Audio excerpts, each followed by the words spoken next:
भारत में कुछ लोगों ने नफरत की दुकान खोल रखी है। ये लोग संख्या में तो नगण्य हैं, लेकिन ये हर दिन आग लगाने का काम कर रहे हैं। ताजा विवाद औरंगजेब को लेकर जारी है। औरंगजेब की कब्र को लेकर पनपे विवाद ने बीते दिन 17 मार्च को नागपुर में हिंसा रूप अख्तियार कर लिया। इसका कारण था विश्व हिंदू परिषद और बजरंग दल का औरंगजेब के मकबरे यानी कब्र हटाने को लेकर प्रदर्शन। औरंगजेब की कब्र के बाहर प्रदर्शन को लेकर अचानक 200 से 300 लोगों की भीड़ आ धमकी। बताया जा रहा है कि इस बीच अफवाह फैल गई कि मुस्लिम समुदाय की पवित्र किताब कुरान को जलाया गया। इससे हिंदू मुसलमानों में तनाव बढ़ गया और भयानक हिंसा भड़क गई। हिंसा में कई लोग घायल हो गए। घायलों को अस्पताल में भर्ती कराया गया। इनमें से ऐसे कई लोग हैं जो काम के लिए घर से निकले थे, लेकिन हिंसा का शिकार हो गए। हिंसा में कई पुलिस वाले भी घायल हुए। नागपुर पुलिस ने अब तक हिंसा में शामिल 50 से ज्यादा लोगों को अरेस्ट कर लिया है। इलाके में कर्फ्यू लगाया गया।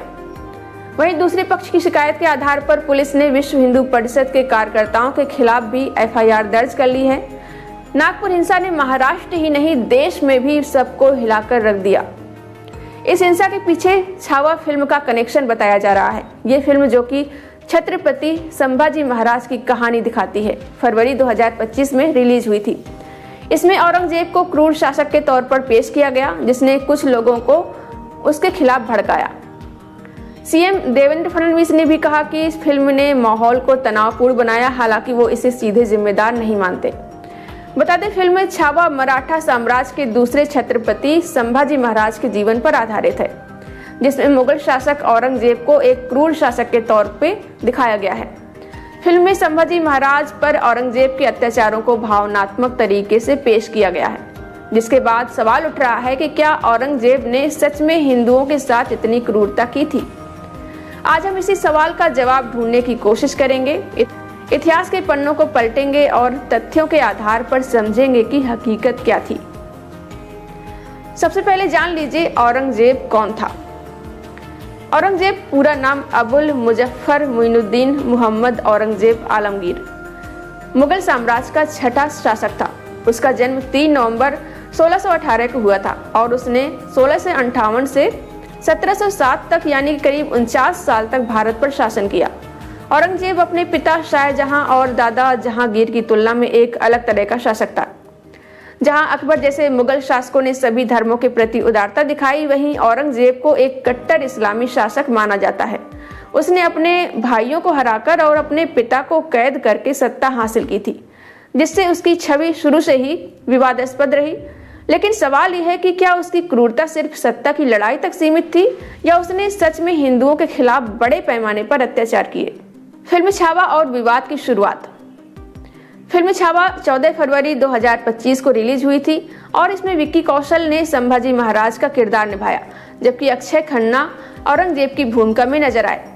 फिल्म शिवाजी सावंत के मराठी उपन्यास छावा पर आधारित है और इसमें संभाजी महाराज के जीवन, उनके संघर्ष, औरंगजेब द्वारा उनकी क्रूर हत्या को दिखाया गया है।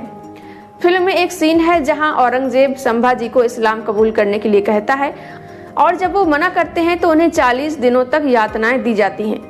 उनकी आंखें निकाली जाती हैं, जीभ काटी जाती है और फिर उनकी हत्या कर दी जाती है। इस चित्रण ने लोगों के मन में गुस्सा भड़का दिया और सोशल मीडिया पर औरंगजेब के खिलाफ बहस छिड़ गई। कुछ कहते हैं कि औरंगजेब हिंदुओं का दुश्मन था, तो कुछ का मानना है कि ये सिर्फ सत्ता की लड़ाई थी, धार्मिक नहीं। तो आइए इतिहास के तथ्यों को देखते हैं। औरंगजेब और हिंदुओं के साथ उसका व्यवहार। औरंगजेब का शासनकाल भारत के मध्यकालीन इतिहास का एक महत्वपूर्ण हिस्सा है। उसके बारे में इतिहासकारों की राय बटी हुई है। कुछ उसे क्रूर और कट्टर मानते हैं, तो कुछ कहते हैं कि उसकी नीतियां उस समय के हालात के हिसाब से थी। चलिए कुछ बड़े आरोपों के देखते हैं और उनकी पीछे की सच्चाई को समझते हैं। नंबर 1, मंदिरों का विध्वंस। औरंगजेब पर सबसे बड़ा आरोप है कि उसने हिंदू मंदिरों को तोड़ा।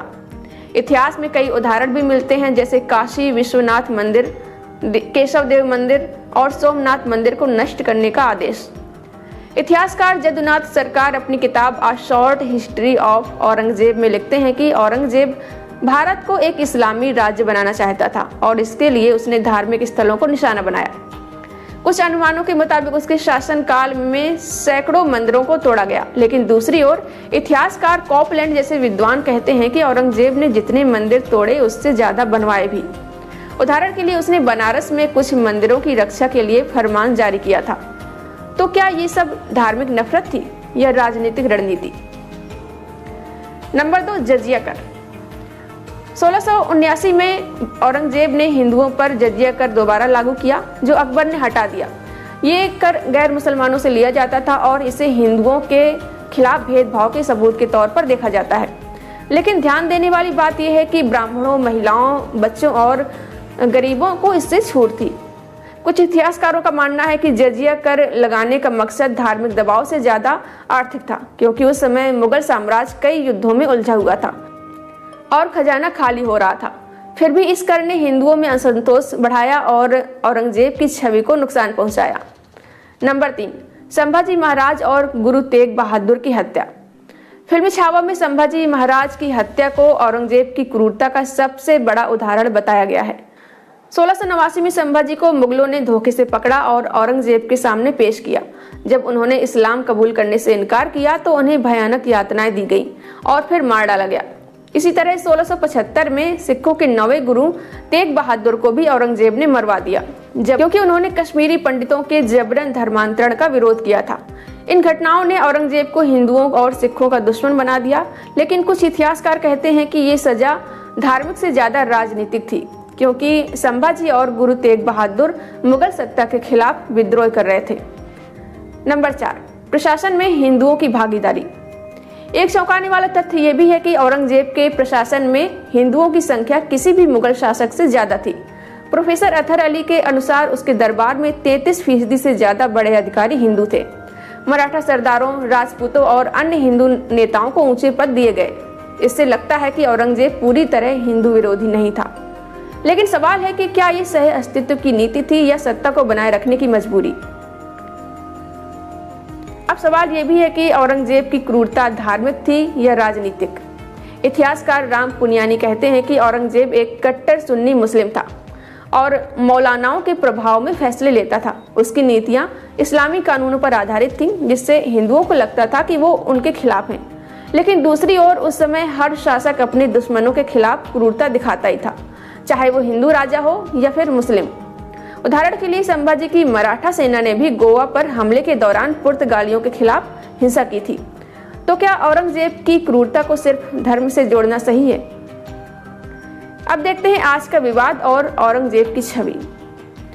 फिल्म छावा के बाद महाराष्ट्र में औरंगजेब को लेकर सियासत गर्मा गई है। समाजवादी पार्टी के नेता अबू आजमी ने कहा था कि औरंगजेब क्रूर नहीं था, बल्कि वो एक अच्छा प्रशासक था, जिसके शासन में भारत सोने की चिड़िया था। इस बयान के बाद उन्हें विधानसभा से निलंबित कर दिया गया। दूसरी ओर महाराष्ट्र के उप मुख्यमंत्री एकनाथ शिंदे ने कहा कि औरंगजेब ने संभाजी महाराज पर अत्याचार किए और उसे महान कहना अपमान है। सोशल मीडिया पर भी लोग दो खेमों में बंट गए हैं। कुछ औरंगजेब को हिंदुओं का दुश्मन मानते हैं तो कुछ कहते हैं कि इतिहास को गलत ढंग से पेश किया जा रहा है। तो औरंगजेब ने हिंदुओं के साथ बहुत क्रूरता की थी, इसका जवाब है कि हाँ, सच ये है कि उसकी कुछ नीतियां जैसे मंदिर तोड़ना, जजिया कर और संभाजी जैसे नेताओं की हत्या हिंदुओं के खिलाफ थी और इन्होंने उसकी छवि को नुकसान पहुंचाया। लेकिन ये भी सच है कि उसने हिंदुओं को अपने प्रशासन में शामिल किया और कुछ मंदिरों को संरक्षण दिया। उसकी क्रूरता को पूरी तरह धार्मिक कहना मुश्किल है, क्योंकि उस समय सत्ता की लड़ाई में हर शासक हिंसा करता था। फिल्म छावा ने इस बहस को फिर से जिंदा कर दिया, लेकिन हमें इतिहास को तथ्यों के आधार पर समझना चाहिए, ना कि भावनाओं में बहकर। आपका क्या मानना है? क्या औरंगजेब हिंदुओं का दुश्मन था या ये सिर्फ सत्ता की राजनीति थी? नीचे कमेंट बॉक्स में जरूर बताएं। और अगर आपको ये वीडियो पसंद आया हो तो लाइक करें, शेयर करें और चैनल को सब्सक्राइब ना किया हो तो सब्सक्राइब जरूर करें। फिर मिलते हैं एक नई जानकारी के साथ।